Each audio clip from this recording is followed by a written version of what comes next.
the eldest to perform that task, not the young one. Because as a human being, you will trust that with age comes wisdom, which is not the case with God.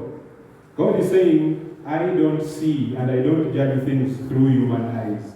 We too today are being called to discern the will of God, to judge things inspired by the Spirit of God. God chooses the least expected for the reasons best known to Him. Thus, we cannot deceive God by hypocritical acts. As we journey in this season of Lent, we need the spiritual eyes to enable us to see things in the way that God sees. Our gospel text today presents to us the episode of Jesus Christ healing a man born blind. We too, as Christians, as believers, many of us, if not all, are blind in some way, either spiritually or physically. This blindness appears as blind spots, as weaknesses, as ignorance, as biases, prejudices, deep-seated self-doubt, or irrational fears. Therefore, to alleviate this, we need the restoration of our sight. This is so critical, and we are all called to look forward to this restoration and immersion into Christ, the true light. The gospel text is still indicating to us how this man born blind was healed by God, by Jesus Christ. We know that there was a strong belief among the Israelites, even still among us these days, that the consequences of what we go through, however dire they are, the reasons we attach to these sufferings, to the diseases, to other challenges that we go through, is basically because we have done something wrong. This was the same thing that was training among the Israelites, that an innocent man, a just man, a righteous man, cannot suffer.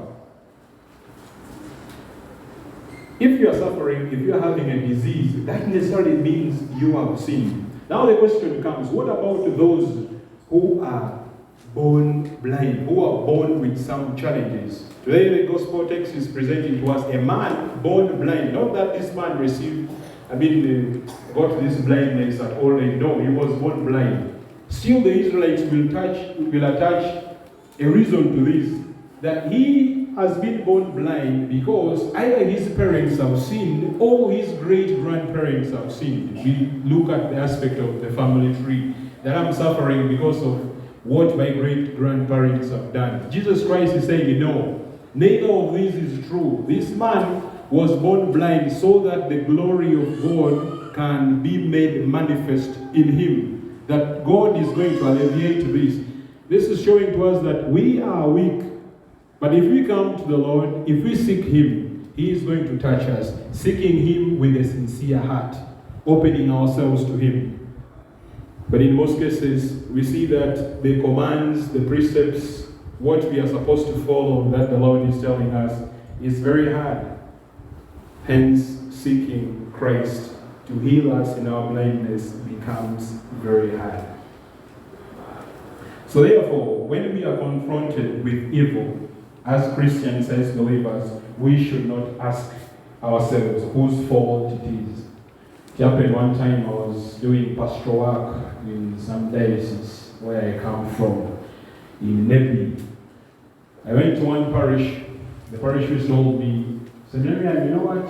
I am committed, the bishop has called me, I'm going to meet him, so there is a program of burial. You are supposed to go and lead a service, a funeral service. I went.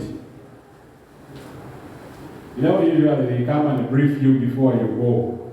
So the catechist came to me and was telling me, Marian, this man was living like this, but the situation around the death is this. It was reported to me that the man died of typhoid. When they told me the man died of typhoid, the catechist also added, saying, but here, usually, some attachment is made. When you say someone has died of typhoid or malaria, they'll ask the question, who put the malaria on this man?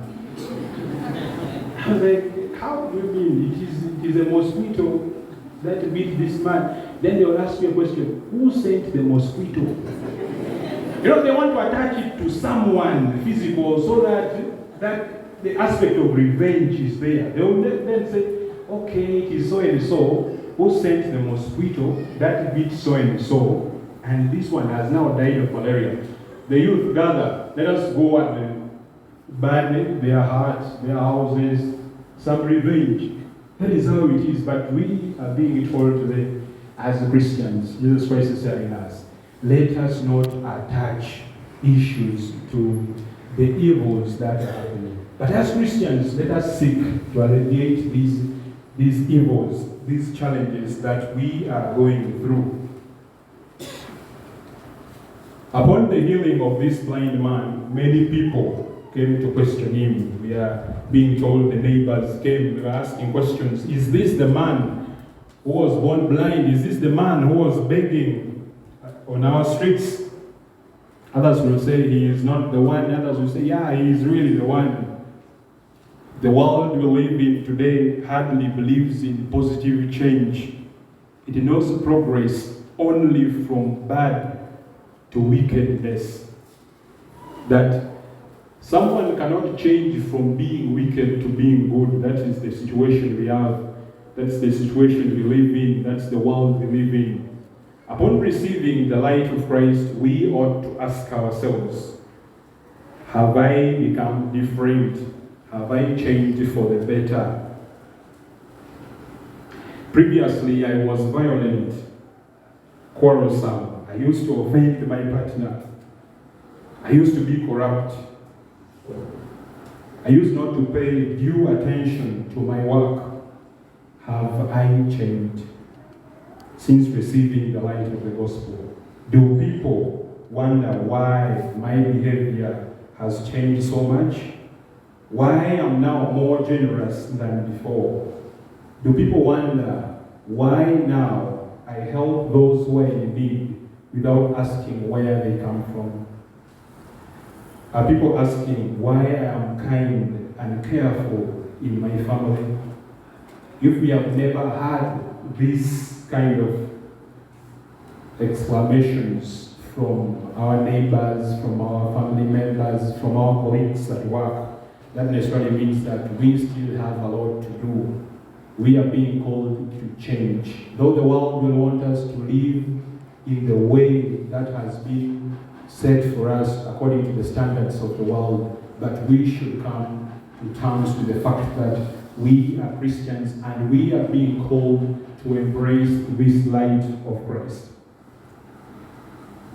The authorities also came and questioned this man who was born blind. This authority holds power and cannot bear the thought of somebody casting doubts in their wisdom and demeaning their prestige. Whoever stands against them is isolated and eliminated. Even the parents are afraid to stand up for their own son.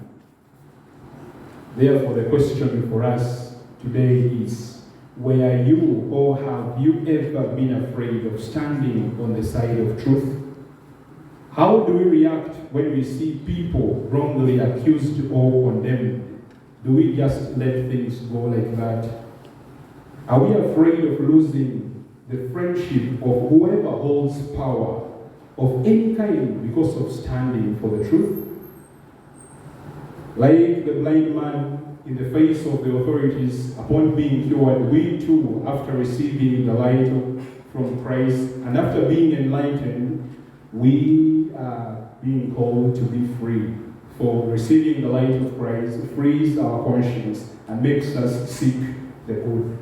We shall not bow to anybody who stands in the face of justice.